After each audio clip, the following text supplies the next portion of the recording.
bir cananın külkisi, ol canan küldür gününü bildim.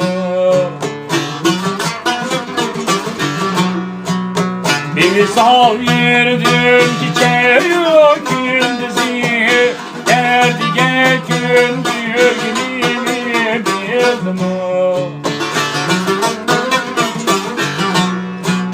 Bir sal yürüdüm çiçeği gündüzü, derdiye gündür gününü bildim.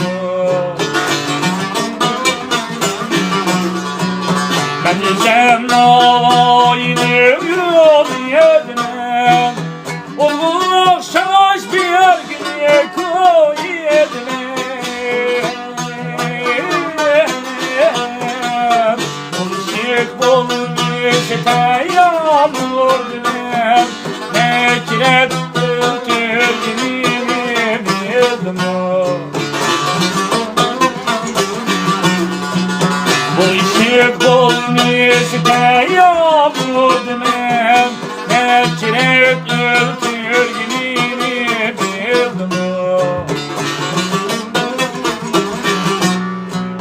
Yıkılsam yaşımda hasret okudu, oynasam oytuyakça gün tadı.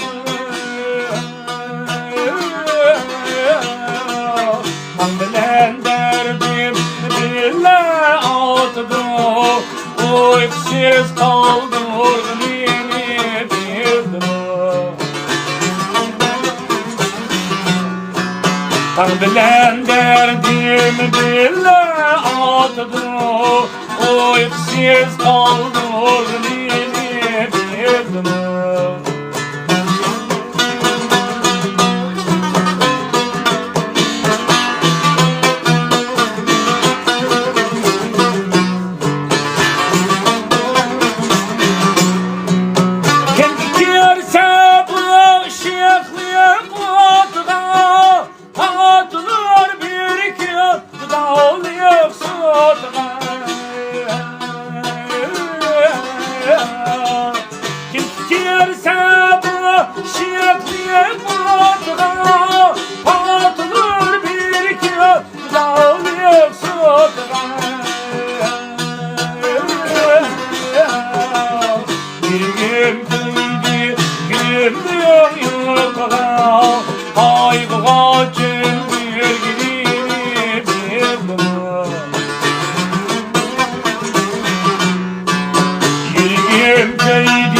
Günüm diyor